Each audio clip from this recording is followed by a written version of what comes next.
Assalamualaikum warahmatullahi wabarakatuh. Welcome to my channel. Pada video kali ini gue akan bahas part modifikasi ke-6 dari bit karbu ini. Dan part ke-6 adalah ini dia, CDI Gomex.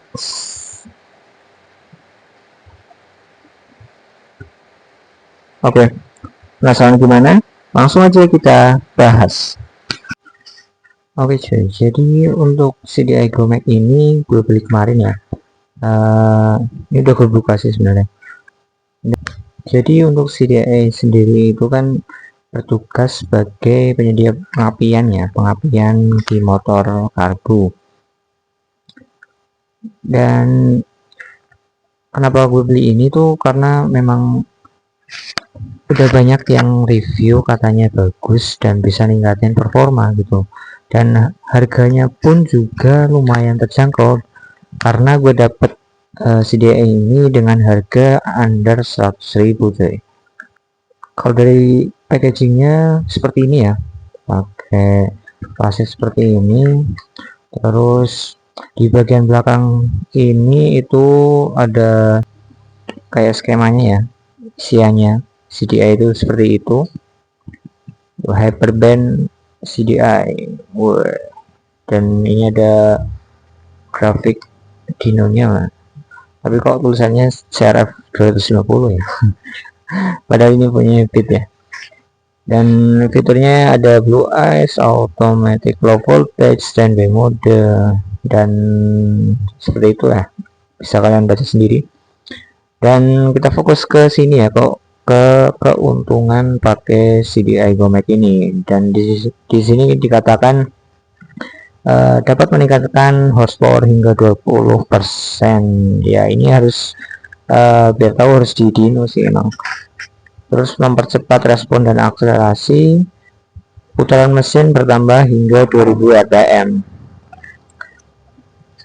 Nah ini yang mungkin jadi salah kaprah ya.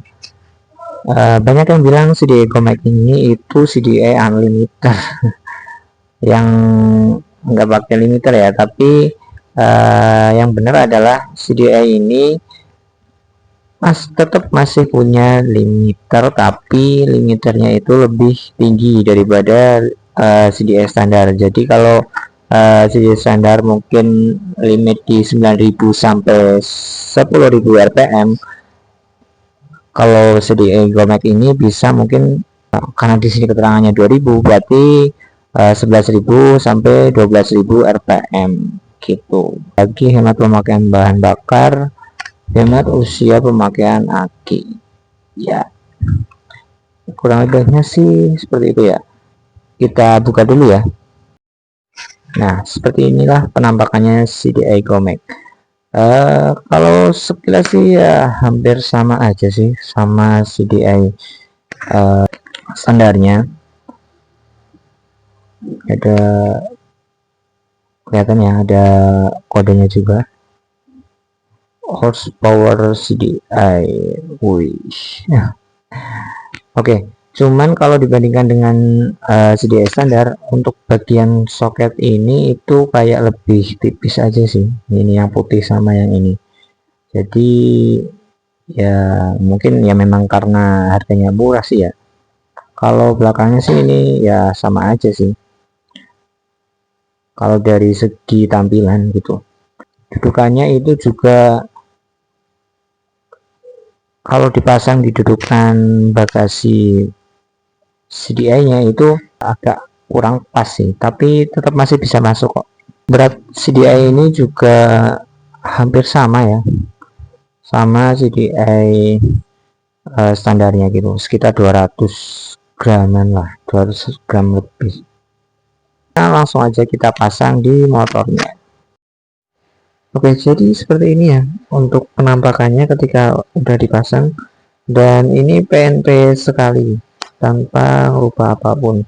Sebenarnya sih untuk dudukan ini agak beda ya, tapi masih bisa masuk kok, nggak masalah ya. Jadi sekalian gue spill juga ya isi dari bekasi motor gue ya. Kalau aki ini gue pakai yang GS Astra. Ini aki udah sekitar setahun lebih gitu ya.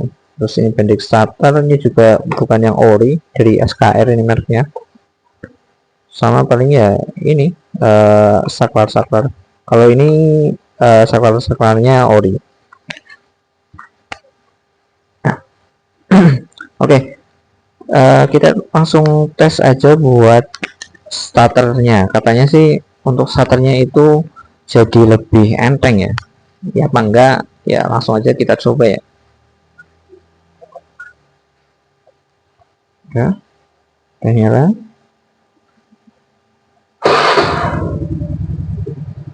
Yuk, motor langsung nyala.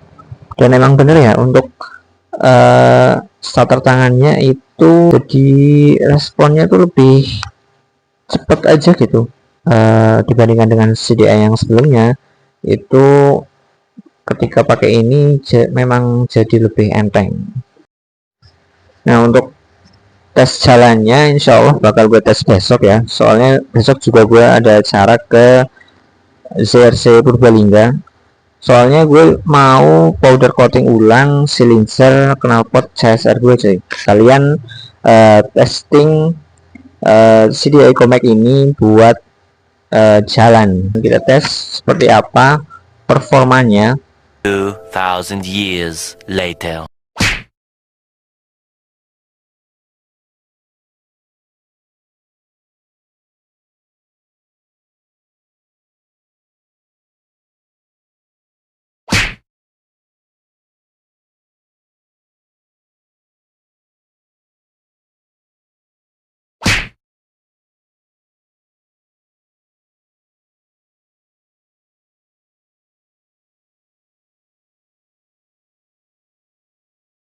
Oke, untuk pengetesan tadi itu gue masih pakai knalpot standar ya, dan rasanya emang benar-benar performanya tuh nambah, terus respon mesinnya juga lumayan nambah.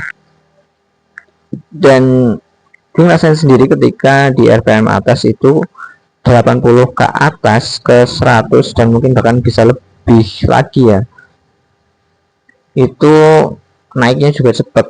Segi konsumsi BBM sih gue ngerasa nggak jauh beda ya, nggak jauh beda sih, kayak sama aja ketika pakai CDI yang orinya gitu.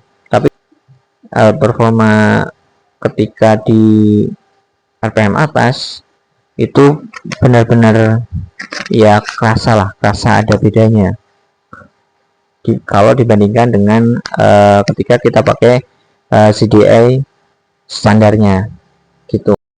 Oh ya, untuk link pembelian CDI Comac ini udah gue cantumin di deskripsi ya, barangkali ada yang mau coba juga. Dan kalau ditanya bang worth it apa enggak, ya gue bakal jawab karena gue udah nyoba, worth it aja ya. Jadi CDI Comac ini bisa jadi pilihan kalian ya, ketika kalian pengen upgrade performa motor tapi budget kalian itu tipis gitu. Dan juga bisa jadi salah satu solusi ketika motor kalian itu punya masalah di bagian CDI-nya, dan ya kalian nggak perlu keluar uang banyak-banyak gitu. Apalagi kalau beli orinya kan itu lumayan mahal ya, sekitar berapaan itu di online shop. Tapi kalau pakai CDI Comac ini kan nggak sampai 100.000 udah bisa pakai CDI yang punya limiter lumayan tinggi gitu. Dan rencana sih untuk CDI Comac ini bakal gue pakai terus ya, sampai ya mungkin sampai rusak terus. Semoga aja sih awet ya. Gue suka karakternya itu buat starter enak, terus performanya itu benar-benar rasa beda lah kalau di RPM atas gitu. Oke, mungkin cukup sekian video kali ini. Seperti biasa, apabila ada pertanyaan terkait dengan topik gue ini, bisa kalian tanyain di kolom komentar dan insya Allah bakal gue jawab satu persatu. itu. Dan untuk project Bitcarb ini insya Allah tetap berlanjut, makanya jangan lupa subscribe, like, dan komen. Terima kasih buat kalian yang udah nonton sampai akhir. See you to the next video. Assalamualaikum warahmatullahi wabarakatuh.